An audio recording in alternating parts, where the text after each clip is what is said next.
Elon and Twitter are in the midst of a huge, epic battle with virtually everyone on the left. And it's because of several things that he's done, but it's really because of his ideology and his commitment to expanding free speech on Twitter and bringing back controversial figures. I begin now with the White House. Now, this is a private company. Right now, these social media companies are private companies and they're treated accordingly. You could make a good case for why they shouldn't be. I've had lawyers on who have argued things like this. Vivek Ramaswamy came on and so on. But right now they're private companies and they are not allowed to have their company targeted because of free speech. I attacked Ron DeSantis for trying to do this in Florida, and I will attack this White House for trying to do it to Twitter. You can't do it. There's a First Amendment. Stay the hell out of their business.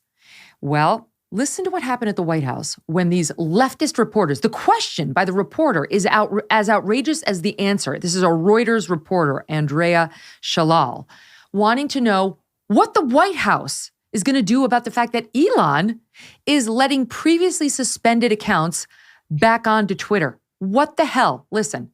There's a researcher at Stanford who says that this is a critical moment, really, in terms of ensuring that Twitter does not become a vector for misinformation. Who is it at the White House that is really keeping track of this? So, look, this is something that we're certainly keeping an eye on. And look, we have always been very clear and that when it comes to social media platforms, it is their responsibility to make sure that when it comes to misinformation, when it comes to the hate that we're seeing, that they take action.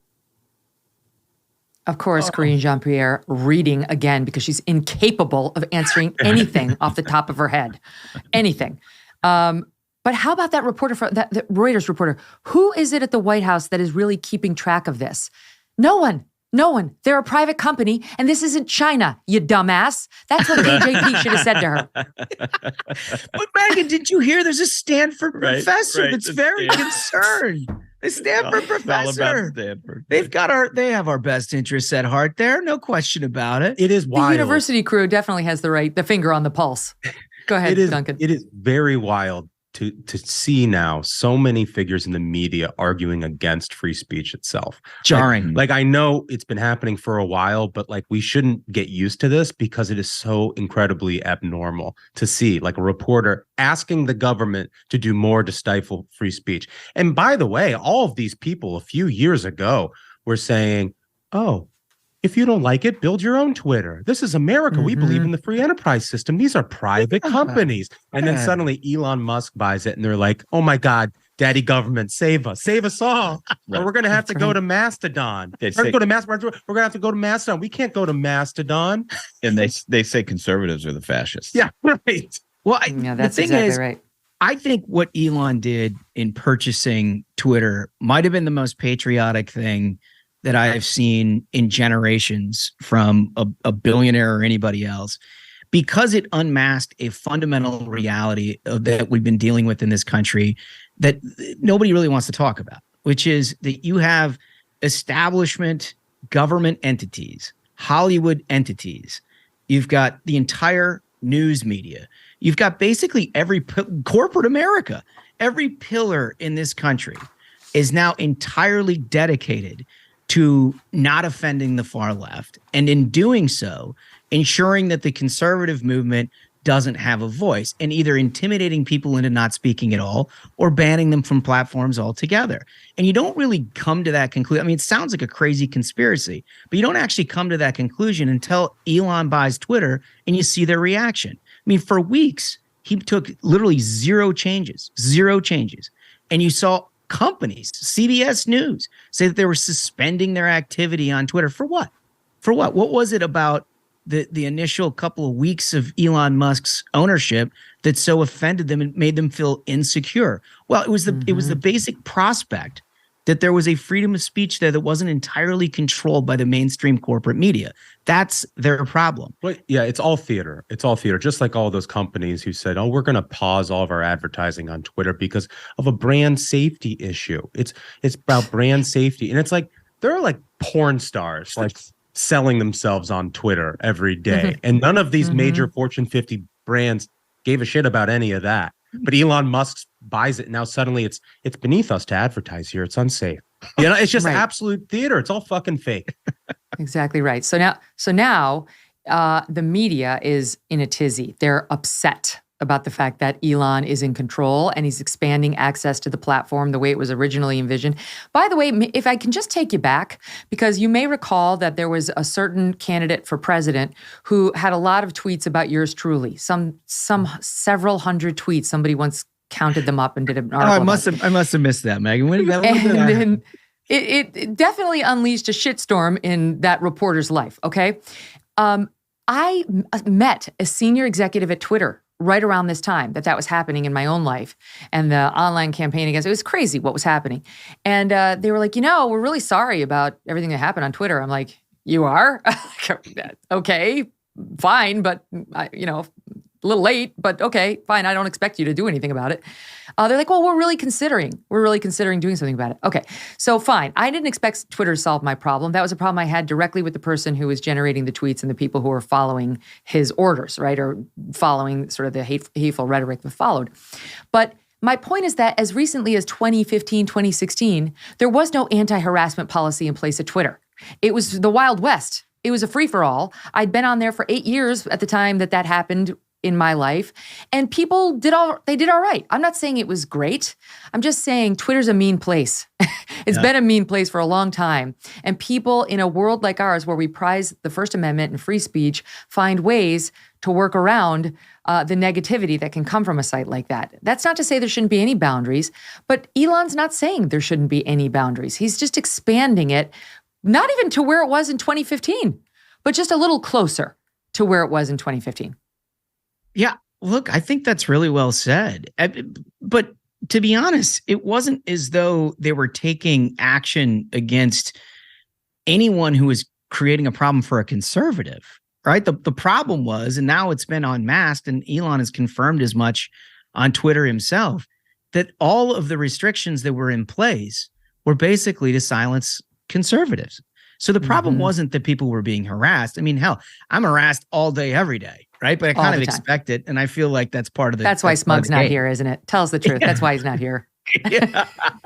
He's a good harasser, by the way. He's absolutely terrific. If there is a harassing Hall of Fame, that guy's a first ballot deal. Babe Ruth. The Babe Ruth of harassers. But I guess my point is, the harassment doesn't matter if you're coming after a conservative. It was never part of the issue. The harassment is exclusively restricted by Twitter over the years on people who had a conservative point of view. So much so that, you enable fact checkers that are entirely funded by leftist 501c4 organizations to serve as basically the proxy to allow you to keep those people or those media organizations off the platform altogether. It got so bad that the platforms that continue to allow political advertising would disallow political advertising if those fact checkers said something that was untrue, that was actually true. So, I mean, look, this whole thing has gotten so perverted.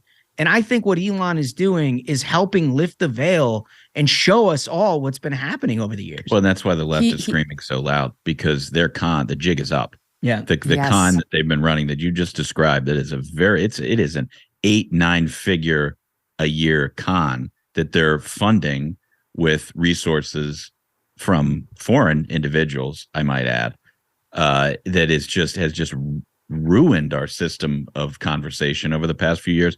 What you're saying about Elon is exactly right. He's improving the platform. He just said, this is really exciting. He just said that he's going to release what he calls the Twitter files, capital T, capital F, about free speech suppression by Twitter, prior to him taking it over, saying the public deserves to know what really happened. That's amazing. That'll be a huge reveal, because we all know that the ones who have been suppressed and had their follower accounts suppressed and been censored as you point out, Holmes, are on the right. Maybe not entirely, but the overwhelming majority are going to be. We've seen that. Just look at the ones who got back on thanks to Elon's amnesty. Jordan Peterson, the Babylon Bee, Project Veritas, President Trump. There isn't some massive lefty. Kathy Griffin got booted by Elon personally because he didn't like her impersonating him, but she got back on. That's not what we're talking about. But meanwhile, if I can refer you to more of the media coverage, because it really does give up the game and how disgusting these people are. The AP tweets out, new Twitter owner Elon Musk says he's granting amnesty for suspended accounts. They're so upset about this, which online safety experts predict will spur a rise in harassment, hate speech, and misinformation. Welcome to America. Okay, that shit happens. And unless it crosses a legal line, we allow it. Washington Post, quote, opening the gates of hell, end quote. Musk says he will revive banned accounts.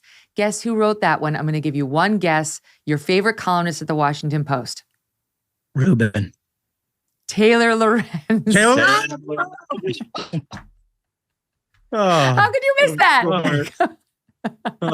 Listen, it's a real coin flip. Taylor Lorenz has got to be, she's been kind of dark for a while.